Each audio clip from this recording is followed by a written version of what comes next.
Hi, everyone. Welcome to the show. I'm Dr. Nicole, and on today's episode, we're talking about stress and the impact it has on kids' brains. There are obvious sources of stress, but there's some not so obvious stressors as well that we need to be aware of. And they really do take a toll on kids' ability to function academically, socially, behaviorally, really in all areas of their life. So we're going to explore some ways that we can help kids become more tolerant of stress, both in school and at home. And this is key, especially for kids who really struggle to manage any degree of stress, or even the idea that there might be stress. Those of you who have kids or are working with kids, maybe with neurodevelopmental challenges, mental health issues, a history of trauma, these are really important strategies. And this is all part of what it means to be trauma informed in our approaches to parenting and to working with kids. So I'm so pleased to have Josh McNeil on the show today to share his expertise on this topic. Let me tell you a little bit about him. Josh began his career as a high school English teacher in an alternative school just outside of Philadelphia. While he was teaching, his organization began to take steps towards becoming a more trauma-informed school, and Josh was an early adopter. He saw a lot of success utilizing brain-based and trauma-informed strategies in his own classroom, and quickly found himself with opportunities to train other teachers on the approaches he was using. In 2015, Josh shifted out of the classroom and became the director of Neurologic by Lakeside, a program focused on transforming schools to become more trauma-informed and neurodevelopmentally supportive environments for all learners. Love that. Since then, Josh and his team have had the privilege of working with tens of thousands of individuals across the world.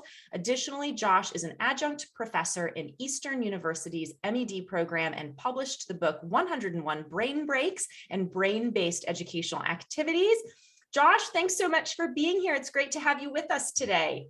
Absolutely. Thank you so much for having me. I'm looking forward to our time together. And I love, sort of the story in your bio about your start in education. I also started my career in education with kids that most people didn't want to work with. And so we definitely share that in common. But I'd love to actually start by having you tell us a little bit more about how you became passionate around brain and trauma-informed learning. Was there a particular student? Was there a situation? Is there sort of a story that really got you thinking down this path?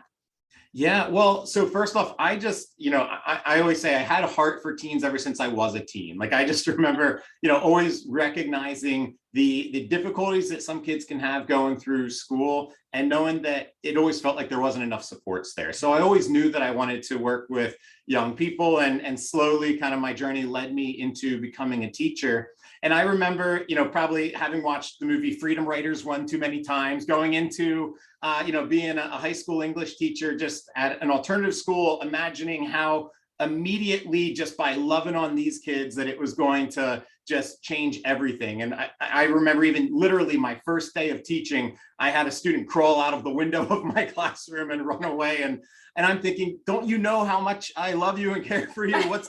What's happening here? What's this kind of disconnect? And it began to lead me down this path of recognizing that there was just so much more that was going on beneath the scenes, if you will. And so I was being told by my supervisors, by anybody who would come in and sit in my classroom, by all marks, that I was doing a good job teaching because my students were doing well academically and I was kind of doing all the things that I was supposed to do. Yet I also knew that in each of my classes, there was kids that I wasn't reaching and that I wasn't helping. And what I had seen so many other teachers begin to say is, well, it must be the students' fault. They don't want to be here. They don't want to learn. They don't really care about this. And that just didn't sit well with me. I just couldn't accept that as the belief for them that there was just nothing that could be done. I always felt like when I had those moments that something clicked, that I knew that, man, every student wants to do well, as Ross Greene would say, but something's getting in the way. And so I just was really digging into, what is that thing? What is it that's getting in the way? How do I help these kids? And that's when I was first introduced to, what we now call the trauma-informed approach to education, where we began to recognize what a significant role stress is playing and how that really impacts our students' brains. And I'm so passionate about understanding the brains of my students, because But I think it's fascinating is you would never go to a mechanic that doesn't understand how an engine works, but we send so many students to teachers that have no idea how the brain works, or we understand how a very small part of it works. And so the more that I've understood that, the more it's really set us up to be able to support first the students in my classroom, and then how that's really just grown organically to us being able to work with folks all over in their classrooms and in other capacities as well. Oh, I love that. And it has never been more needed because stress is probably the biggest issue that kids of all ages, I mean, people of all ages, but particularly thinking about, school age kids, whether it's the little ones or the older ones. I mean, stress is a huge issue right now. And we're seeing that show up in more and more ways. And I think for the kids who already struggled with an added burden of lots of stressors, whether that's because of brain-based differences or a history of trauma or socioeconomic differences, racial disparities, whatever, that's just been magnified for them over the course of this whole pandemic situation too. So I think there's never been a better time for us to be talking about how do these stressors impact the brains of kids, and probably just as importantly, like what can we do to help? So I think this is just excellent timing to dive into this. I think let's sort of lay a foundation here by talking about how we define stress. What are we really talking about? Because I think we have an adult lens that we look through at how we think about, stress or the way we use the word stress. But let's talk about what stress really is and how it impacts the brain. Yeah, so anytime I'm trying to find a definition, I like to find, kind of the most open definition possible, because I hate to ever put something into a box. And so my favorite definition of stress is that it is simply anything that can put physical, emotional, or psychological strain on somebody. And so that is obviously a very wide open thing. But what I think is important is that what I might find to be stressful obviously could be very different from what you find to be stressful. And so there's no such thing as universal stressors that are out there. There's things that might stress a lot of people out, but it's always going to be different kind of in the experience of that individual person. But what I think is fascinating, that's important to understand, is that when somebody's beginning to experience that strain, when they are going through something that's causing that strain, our brains, they begin to get stressed from the top down. And so it's, you can go back to, a lot of people understand the whole fight, flight, or freeze response, where literally our brains begin to shut down the higher regions of the brain to move us down into that survival part of the brain where we're ready to fight or we're ready to run away, where literally it's, our heart rate is elevated so that we have more blood going to our extremities so that we have more energy in our hands and feet, or our pulse is going down and we're going to be more prepared to survive something. But what I think is important that a lot of people miss out on is that's a continuum. And so somebody doesn't just automatically go from I'm perfectly good right now to I am ready to tear somebody's head off or run away from this situation. There's this middle ground that unless somebody was triggered, they're going to be moving through that continuum. And so we've done a lot of training through Bruce Perry and the Child Trauma Academy, and they really talk about and break the brain into 4 basic regions: the brain stem, the midbrain or the diencephalon, the limbic system, and the cortex. And what I think is so imperative that we understand is that when somebody's in their cortex, that's when they are just able to do exactly what we'd expect them to do, and they can handle really moderate amounts of stress. I mean, something as simple as a child sitting at the table, they get up and run away, and we're like, hey, no, I need you to clear your plate before you come back. That is small, but that little authoritative redirection is technically a small dose of stress. And if somebody's in their cortex, they can handle that little stress. They say, my bad, they grab that, they move it back, because they have a lot of ability to put time and thought between a feeling and a reaction. But what'll happen is, let's say they had a kind of a tough conversation at the dinner table, talking about the grades, they're a little lower than the parents expect. So that student is not ready to run away, not ready to blow up, but they're now moving and they're in that limbic part of the brain. That part of the brain is going to be far more ready to kind of ask the question, am I safe right now or not? Am I physically safe? Am I emotionally safe?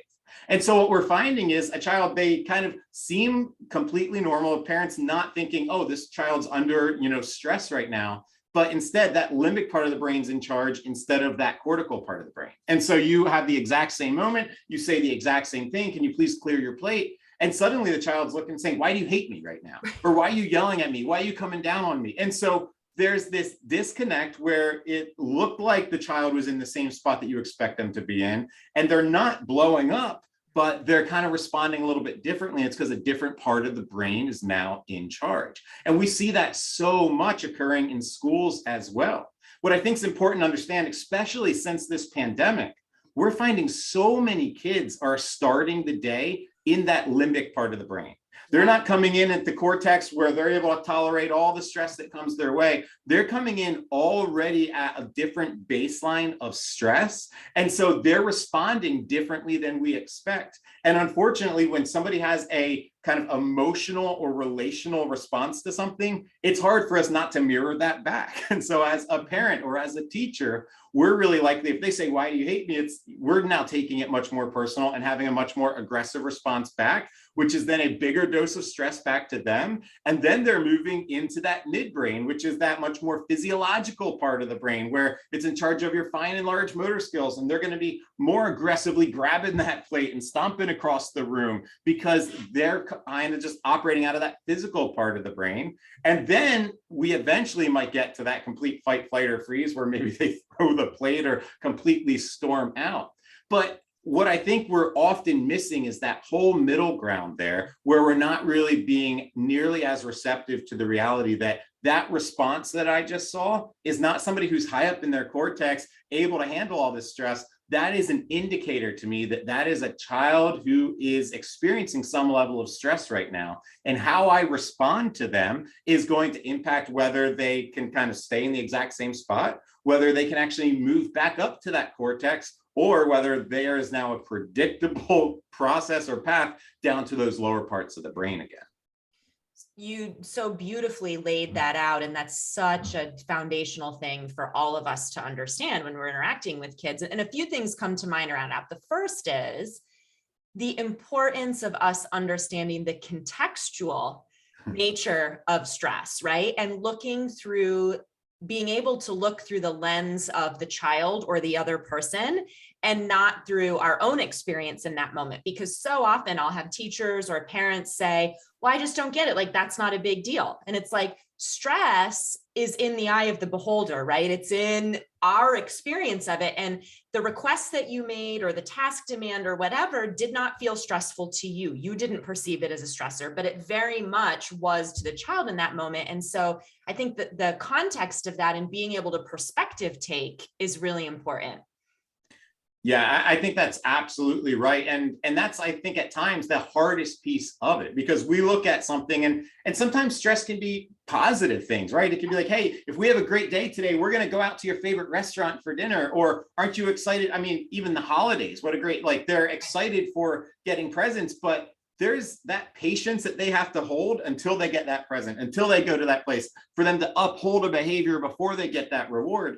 There's stress in that. And so we look at it from the adult saying, I'm trying to give you this amazing thing. And so I'm getting frustrated, but it's hard for us to, exactly like you said, kind of flip the lid a little bit and say, oh my goodness, like for the child, they're hearing, I need you to do this, this, and this, and I need you to wait till then. And that's what it's going to take for me. And so 100% looking at it from their vantage point, and also recognizing that their vantage point is their reality. They're not making something up in their head. They're not choosing to find this thing to be stressed out about. Whether it's a narrative that they've created in their head about how you feel about them, whether it is the time that they have to wait to earn something, in their mind, that is a really big deal. And we need to be able to look at it as such, regardless of how we might interpret that exact same situation. So true. And I think the other thing this makes me think about is this idea of sort of, we each have a threshold for how much we can manage in terms of stressors that we experience before we start to move down a level and then down another level and another level in our brain, and realizing that some kids, as you said, they're already starting the day not even at that top level. Their threshold is already diminished because of pervasive chronic stressors that they deal with, whether that's the child who lives with chronic food insecurity and concerns about homelessness and, maybe an unsafe neighborhood, those kinds of things, and or the kid who their threshold is chronically lower because they have serious processing issues in their brain or anxiety or those kinds of things, and recognizing that that threshold is so individualized too. And therefore, at any given moment in time, something might set one kid off or send them, into that lower even brainstem region, and it wouldn't others. And that's because, of where their threshold is based on a whole lot of things that have nothing to do with what's actually going on in that moment, right? Absolutely. Well, and I've heard one of your past guests speak about this as well, but I think of the stress tolerance often like it's a glass of water and the stress going into that glass. And what I think exactly to your point is that, for instance, a really common thing that's super stressful for a lot of people is public speaking. I do a lot of that. I don't find it very stressful. So for me, that might be a couple drops in the glass. For a lot of other people, it is half the glass now all the way filled up. And so that's going to look so different for folks. Or, what we experience so much in school is that, you have a student come in and it's the beginning of the day. You assume you're starting with an empty glass, right? You assume you're starting with a child who's ready to just take it all on. And instead it's like, hey, I just need you to put your bag over there. And suddenly that was the last drip of stress because they were right at the top and it's overflowing. And we're thinking, man, it must be about me, or it must be about like, there's something about going to that corner of the room. And it's sometimes that's the case. Sometimes there are triggers like that, but the majority of the time, no, what we're missing out on was the 99 other little things that were adding stress into that before they got to us. And we are so quick to respond to that final stressor, that final thing that pushed somebody over the top right before that big behavior, that we're losing sight on the fact that the majority of their tolerance was filled up by some other things that we may or may not be able to support them with, but that we want to be mindful of. And instead of penalizing them for that very last piece of it, it's supporting them so that A, they're less likely to do that again in the future because they're having more support surrounding what's occurring with them. And that B, we might be able to provide some supports in place that would eliminate some of those potential stressors from occurring in the first place.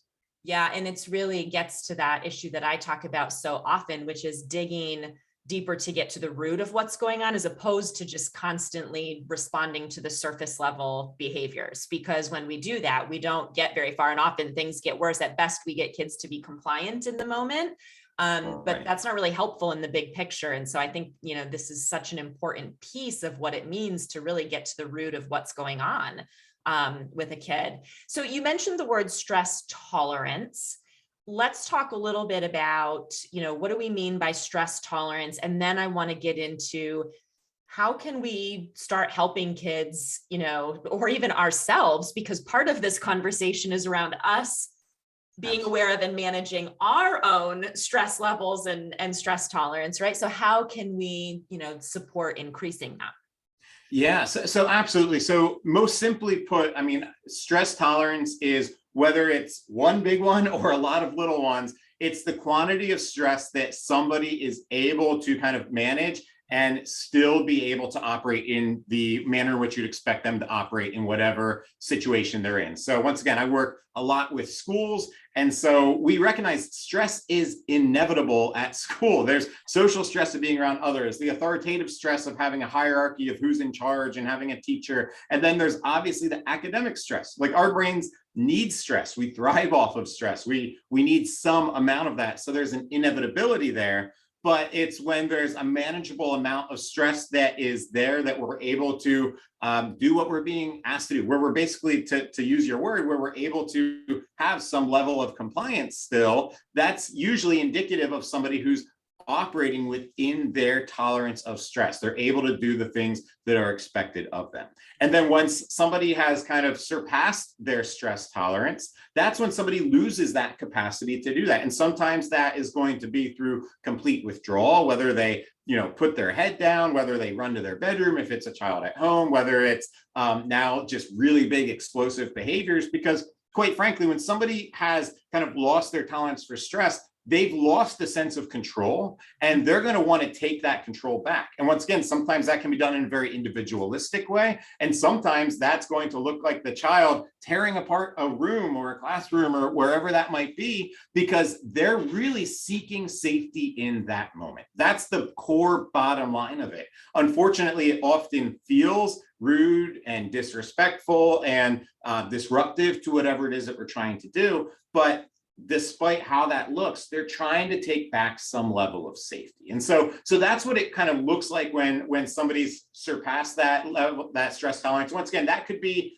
something that they find triggering because of past life experiences. And so it could just be one really big thing that occurred. I've had a lot of students who, because of life experiences that they've had, hearing a siren just sends them over the top really quickly. And so it could just be boom, like that. That's like pouring a gallon of water into a 16-ounce glass. It's just overflowing. That's the one thing that occurred. But often it's, there was the argument that I got in with my parent this morning. There was the friend that gave me the cold shoulder in the hallway. And now the teacher asked for homework that I realized I didn't do. And suddenly just those things are adding up. And it's that last thing, the homework, that sent me over the top with that.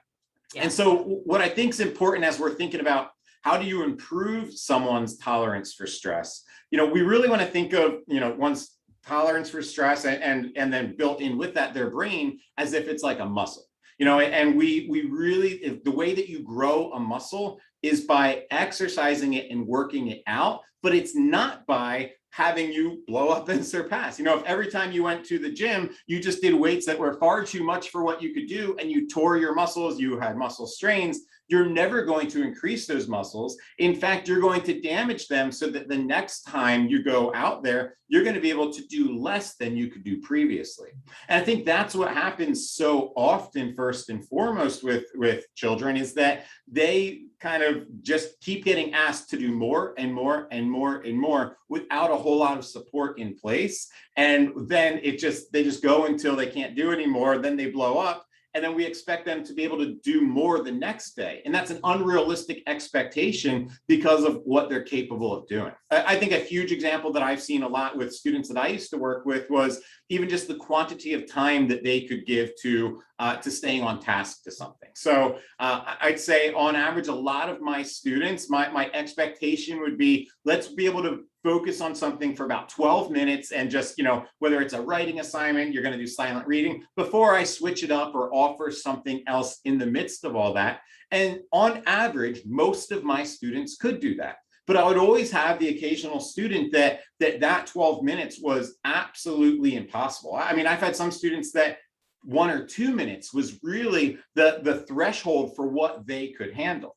And what's always the temptation is I'm looking at that once again from my vantage point saying, you are at 2 minutes, I want you at 12 minutes. You are miles away from that it's hard for me to look at it and not say that, first off, this looks like you're being lazy. It looks like you're not trying. It looks like you're not doing the things that I would expect you to be doing. So that's kind of first and foremost the difficulty on my end. But then on the day that they get to 2 minutes, I'm sitting there and I'm cheering for them. Keep going, keep going, keep going. But the truth is that cheering in that one moment is not going to fix anything. They're just going to go until they blow up, and that's not fixing it. And so what we want to do is figure out when somebody's getting up to that threshold. We want to pay attention to those patterns. So for those students that could only do 2 minutes of work, at 1:30, I'm going to stop them and say, you did such an amazing job. Now, can you go do this thing for me? Or let's take a break. So I'm going to give them something that's going to be a relief from that stress. I'm going to remove them from that thing that I know to be stressful for them. And then have them come back to it after a couple minutes and build that up. And after a couple of weeks of that, then I'll start stopping them at 2.5 minutes. Then I'll start stopping them at 3.5 minutes. And you slowly find that increase. And so once again, we have our expectations, but we need to remove them at times to figure out just what is this child capable of doing. Mm-hmm. One of the things that we talk about so often is that we get so fixated on a child's chronological age that, you're 15 years old, you should be able to do this, that we don't really pay attention to their developmental stage. And I think that's where we need to be mindful of just developmentally, how long can you work? Developmentally, how long can you handle this exact task? And then being able to just pay attention and be attuned to that and just watch their behavior and assume assume every child is doing their best. And I think that if we assume that, give them the benefit of the doubt, sometimes we're going to be wrong. The majority of the time, I'd imagine we're going to be right. And so if we assume that and pay attention to their behavior, that's when we can begin to kind of chunk things in a manageable dose and stop it before the meltdown and begin to really build that muscle of stress tolerance. This is such a powerful concept. And I really want to make sure all of you listening are really, honing in on this and thinking about how you can apply this idea that Josh is talking about, whether you're a parent at home, teaching kids, working with kids in therapy, because I think, Josh, you're so right that often what happens is we just have this expectation, we just push towards it, and kids never get the experience of success. It's always an experience of failure, and they never build that tolerance. And all of these things that are stressors just become a chronically negative, thing that then they want to avoid. So this idea of finding the sweet spot where there's enough stress there for them to manage that they get practice with it, but not so much that it sends them over the edge and now they can't learn from it. I think that's so key. And so I'm thinking about, like you gave a great example with, focused work time in the classroom. For parents or grandparents or people who are caring for kids at home, I think about that even with, things that you might request from your child at home, like, empty the dishwasher. Well, that whole thing might be way too much for a particular kid. So you look at where's that sweet spot. Okay, maybe it's, I'm going to hand you 2 dishes and you're going to put them in, and then great, that was awesome. And that was enough for today. And then we move from there and work towards the point where they can tolerate the stress of loading the entire dishwasher, as an example. So I just want people to really be thinking about how they can apply this, because this, to me, is one of the fundamental, strategies that we can use to really support these kids. Yeah, and one of the pieces that I would add to that I think is so important. So take that dishwasher example. I think that's perfect. You have your child, you're trying to get them to clean anything. I think that's a great one. The way it would typically go is, hey, I need you to empty the dishwasher. They begin to do it. They stop after a couple of plates. And now what we're saying is, no, I need you to keep going. The way they're internalizing that is, okay, now I'm getting yelled at, and now it turns into an argument. Now it turns into I'm letting them down. Now it turns, and so this one task suddenly has turned into, 5, 6, 7 doses of stress into that stress tolerance, where all of a sudden we take the same task. Hey, I need you to do the dishwasher. They do 2 plates, and we say, hey, great job. I'm so proud of you.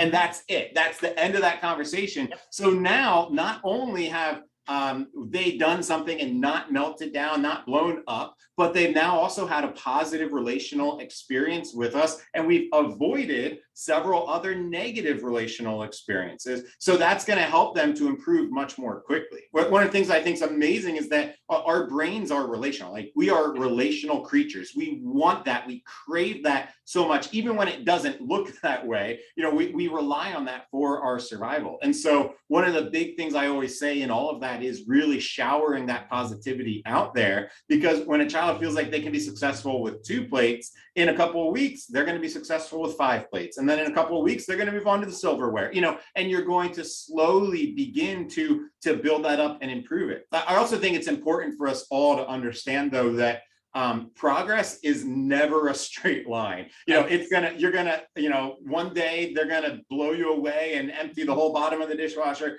and then the next day they might just do 1 plate and suddenly it's a meltdown again. And that doesn't mean that everything's been lost.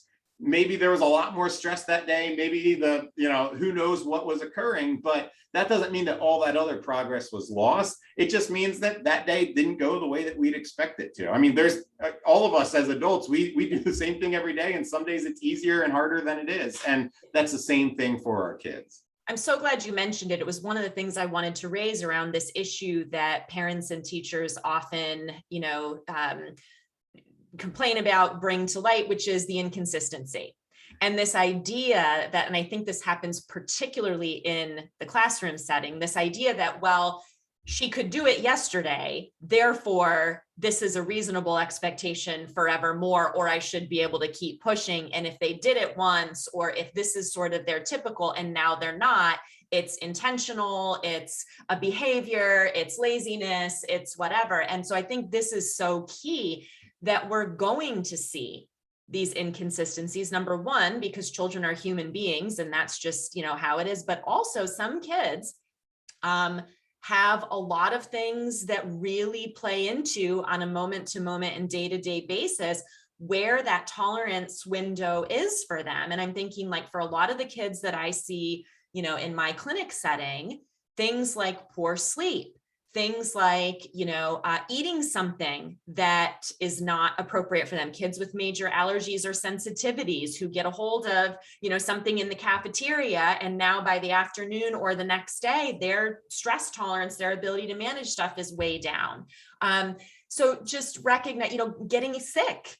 How do we feel when we're coming down with something, even when maybe we don't realize it yet, but we're just not totally on our game, right? That window of tolerance is smaller. And so I think recognizing that and getting curious about those inconsistencies as opposed to saying, well, he did it yesterday and therefore this is a reasonable expectation and he's not doing it. And so now this is a behavior problem. This very different way of thinking about and getting curious about, well, that's interesting. Like what could be going on there? And sort of the most generous interpretation of that, as you said, like this foundational concept that we need to hold on to of kids are doing the best they can. And so if something's not going well, there's a reason for that, and holding on to that most, generous interpretation, as opposed to immediately going where so many of us go, which is, well, look, he's not doing it now, he's just wanting to create a problem.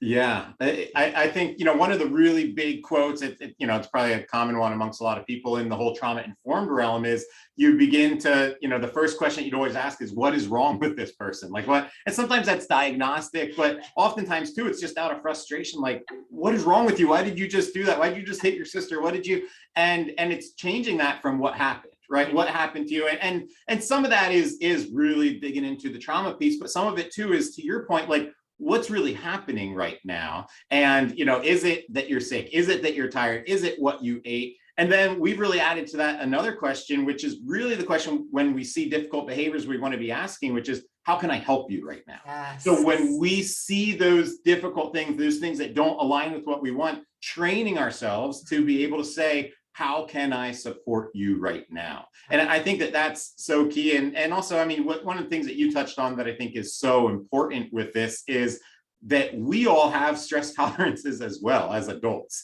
and being able to pay attention to that. If we're not in a spot where we can ask the question, how can I help you? We're probably not in a very good spot to be supporting our child in that moment in time. We have moments where we're tired, where we're sick, where we're not at our best. And to your point, exactly, I think the greatest downfall of every parent is that we're a human being. We have the exact same kind of realities of feeling stressed, of feeling upset about different things that are going on around us and having to deal with that. And then on top of that, to be able to be supportive to our children, to be able to think through why are they doing those things and how can I help them at that moment in time. And so the same way, I love how you said we want to be curious. I always say I want to be students of my students. I want to learn what are they doing and try to pay attention to it and follow patterns. We want to learn that about ourselves as well and be really attuned to that and really transparent with our children about that, where we're able to really communicate like, hey, I know that I'm just tired. I'm not in my best space right now. Or like, I want to talk about this thing. I'm really, frustrated by this behavior, but now is not the best time. I always say we should never be, handing out punishments when we're dysregulated and upset. Like if I, as a parent, can tell, okay, I know I'm not in my best, I might say there's going to be a punishment or there's going to be some type of response to this, but I'm not going to hand it out right now because it's really hard to circle back and be like, you know what, those two things didn't match up. It's because of where I was at and not where you were at. And so just being attuned to that and trying to put some kind of things in place for ourselves, and also to make sure that we are putting things in place for ourselves to stay calm and regulated. Once again, talk about that with our kids. I mean, one of the best things we can do for our children is to be able to model for them, like, the reason I'm exercising, the reason I'm meditating, the reason I'm breathing, the reason I want these 10 minutes to myself is because it's going to make me so much better for you when I come back to this space. And so being able to articulate that to our children and talk to them about it is so important. And everything you just said is equally as applicable in the classroom or the school setting for our adults who are working with kids, right? And I think it's important to be transparent around that. I used to be, as a teacher, oh, I am not having a great day, or I didn't sleep well last night, or oh, my baby was up all night, cranky or whatever. And just that humanness of like, hey, if I'm a little edgy today, here's why, and don't take it personally, and just sort of building that rapport, or to your point, the repair afterwards. Sometimes a teacher or a principal or whoever will react to something and, dole out a punishment that when they're in a calmer, headspace later on, back in their, cortex, go, oh man, I wish I wouldn't have handled it that way. And the power of circling back and repairing that. Absolutely. And having a conversation and saying, man, you were really having a hard time and I was having a hard time and I didn't manage myself well there. And, I've been thinking about that and I wanted to, come back and talk to you about it and let's do something different. I think those we're afraid, I think, especially in classroom settings and professional settings, we're afraid that it says something bad about us to be just transparent and vulnerable like that. But it's one of the most important things we can do for the kids that we're working with to model that. Right. I still encounter teachers who are told, do not even let your kids see you smile until Christmas. It's like, you don't want to let down any guard, any vulnerability. But to your point, some of the single most powerful conversations and turning points in relationships I've had with students is when I had to pull them aside and say, I screwed up and I'm sorry. I thought you said this, or I, for some reason, had a really big response to that thing that you did. And there was a mismatch there from what you did and how I responded to it. And that's a turning point, because I'll tell you, a lot of the kids that I've worked with, they are not having people in their lives that show them the respect of apologizing to them, that are showing them, you're somebody who's worthy of better, and I didn't treat you the way that you deserve right now. And it's so important for them to get that message. And I think that we want to think about that with our own children as well. We are always the barometer of like, this is what you need to do, and this is what I expect from you. And we know how much we love them, but we need to once again look at it from their vantage point to think, do they look at us more as this loving and affectionate person, or as this, authoritarian, like, and here's everything that you're doing wrong? And to make sure that they're getting that message from us of like, by the way, I'm not perfect either. And we can get through that. And what a model for, once again, how we can grow our brains, how we can change and really move beyond some of these difficulties that we're going through, because perfection is not a realistic goal, but being able to course correct is a really realistic goal that we would want to really show our kids. Yeah. And I think the idea that, I just want every adult to understand that it's in grappling with this stuff and working with it and building relationship and being vulnerable and screwing up and repairing and getting curious and all of this, that we help kids grow in the areas of struggle. And I think there's this prevailing idea that the only way we do that is by having these rigid high expectations and then doling out punishments when they don't meet them. And actually, we know from the entire field of neuroscience that is not how to promote brain growth in these areas. Right. And so I'd love to have you touch on the idea of neuroplasticity, brain plasticity, the ability of the brain to change and how that fits with this, because I think this is really powerful. And it's important for people to know that we're talking about real science here. This isn't just this idea that Josh and I have that like, oh, isn't it nice to be with kids in this way? The reason we've come to understand this and be this way with kids is because it's what science tells us works, right?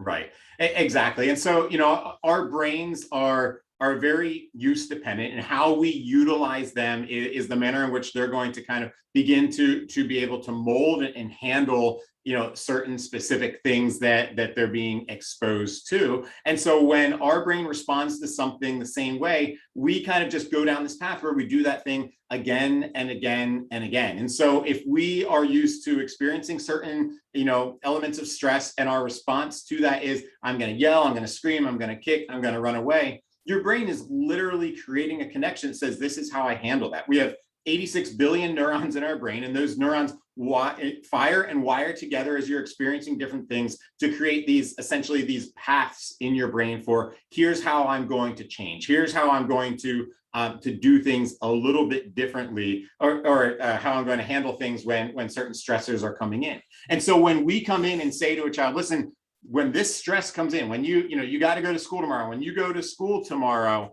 I need you to not behave in that exact same way. You're literally going against how that brain is wired to respond. And so that's why we know it's going to take baby steps. I did this experiment a little while ago. I came across this guy's name is Destin Sandlin. He has a YouTube channel called Smarter Every Day. And he built this bicycle that when you turn it to the right, it turns to the left. And when you turn it to the left, it turns to the right. And other than that, it's the same bike. So I actually had a friend take one of my old bikes and change that. And I said, okay, I want to learn how to ride this thing. And literally what you're doing is you're rewiring what's going on in your brain. And so your brain knows, okay, I'm getting on a bike. I got neurons firing for that. I know how to balance. I know how to steer. And so you have all these neurons that have combined together to say, when I have this thing, we'll call it this stressor of getting on a bike and riding it, I know exactly what I need to do to survive.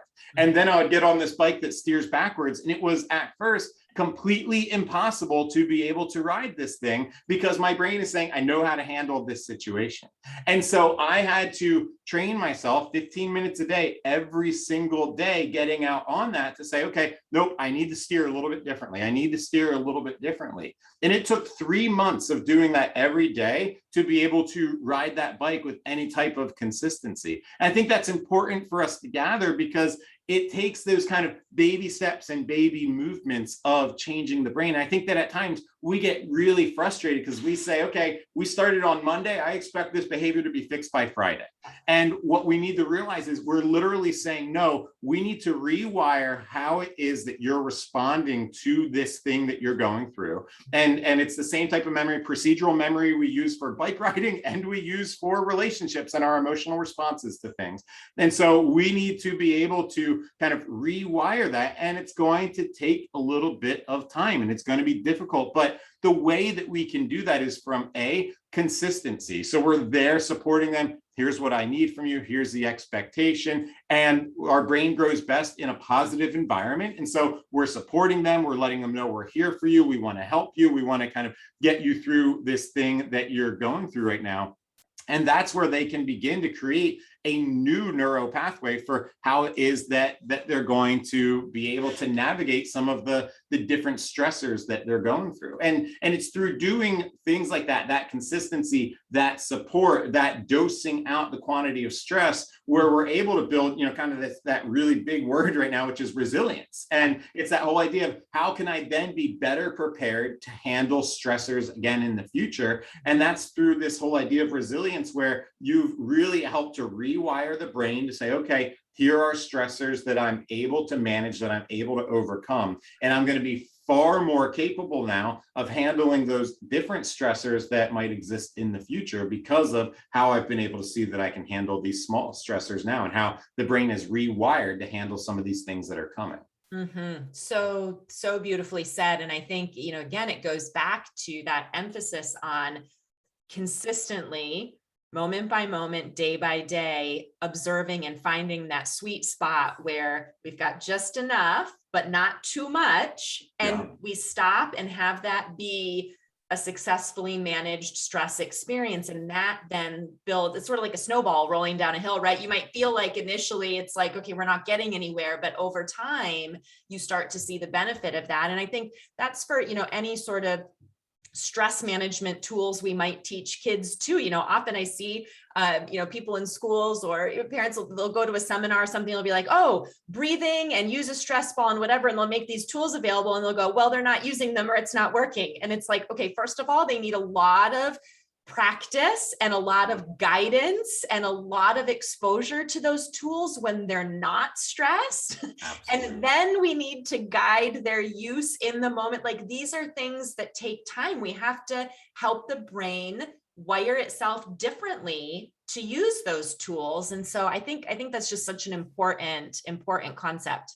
Yeah, and what I love about that, to kind of, that kind of last piece of being able to help to support that positive change, is what are the things that we're putting in place to remove stress, such as those tools. So in addition to giving smaller doses, in addition to that patience and that support, because it is going to be a lengthy process, is how are we also then removing stress? And things like you said there, from breathing exercises, are phenomenal, and stress balls, and things like that are so great. But I think what's one of the best things we can do is look at a child too and see, what are you already doing, right? We might have a child say, here, take this stress ball, and by the way, stop chewing on your finger right now. And it's like, no, that's literally a tool that they're utilizing to keep themselves calm, or I need you to stop walking in circles while I talk to you. And so what we're recognizing is there's so many things that they're already doing, and we want to be attuned to that. We might want to then provide different things that would be more appropriate in that setting. So for instance, we work a lot in schools where there's children who just, they need to move more. They're in their midbrain a lot, or their pulse is up and they just have that need, and so they're touching things, tapping things, walking around, and they're getting in so much trouble for it. And we're like, let's get something in their hand, or let's get, we've had a lot of schools where we've gotten desk cycles under the desk, so they're able to sit there and just be pedaling while they're listening, because it's not that they're trying to walk away from the teacher. Their body is just saying, I need to move right now. And so once again, to your point, being curious of them, being students of our students, watching what our children are doing, and instead of saying, no, you can't be paying attention to me unless you're staring me in the eye, recognizing, no, let's build into that. Let's understand what it is that's going to support you right now. I mean, I think some really common basic ones, we found a lot with just like parallel interaction, being shoulder to shoulder with a child. So, especially if you have to have a tough conversation with your child, go for a walk, or better yet, hop on a swing set and just sit next to each other, shoulder to shoulder. They're going to feel a little bit safer. The swinging back and forth is activating to the brain stem. If you're walking, that's activating to the midbrain, and that bilateral movement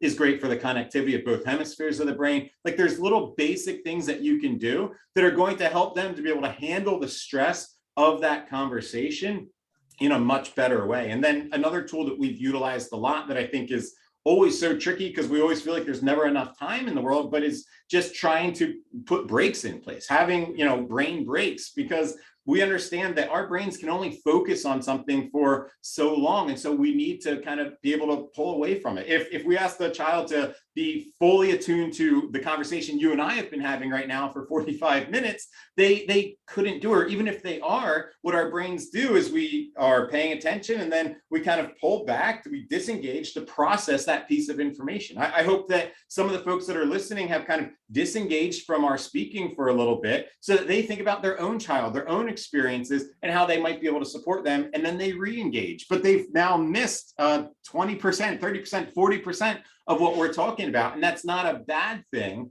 But when we're supporting someone and we know, okay, I need you to get this one point. Here's this really imperative thing that I want you to hear. Let me stop and do a brain break right before that. Let me take a break from what we're doing right now. Let your brain process that previous piece of information and prepare it to receive whatever it is that we're about to do next, because you're going to be in a much better spot to receive that. It's going to reduce your stress, so that you're going to be able to be, really hone in on that information and be far more likely to be able to access that information again in the future. Mm-hmm. Yeah, for sure. And this applies to every kid.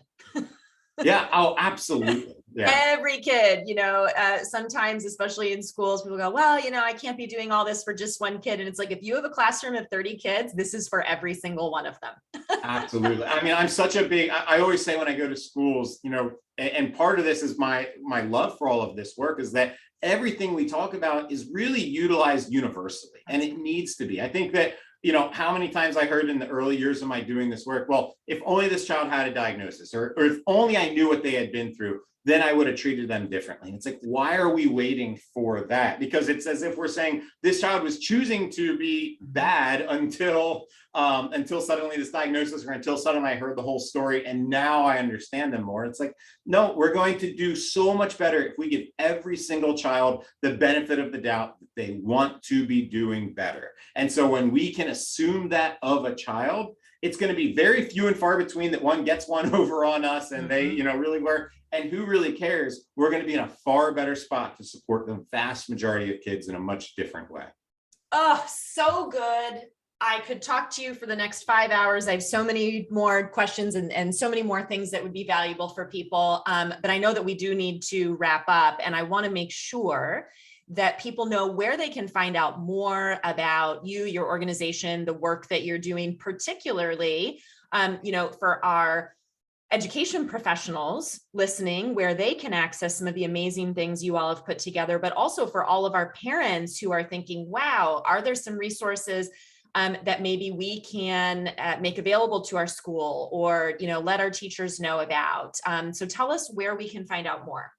Yeah, absolutely. So our website is just neurologicinitiative.com, and that's all one word. You can find us on Instagram at Neurologic by Lakeside, and Facebook at the same thing. You can also we have a store, which is shoplakeside.com, where we sell a book of 101 brain breaks. We also have curriculum for teaching students about the brain and about all that they've been through, and being able to help them to really understand a lot of the same information that we try to teach to adults, about really being able to recognize the impact that stress and trauma can have on their lives, but the things that they're able to do to really take control of all of that. And we have quite a bit on our YouTube channel as well for both parents and for schools. So that's youtube.com/neurologic.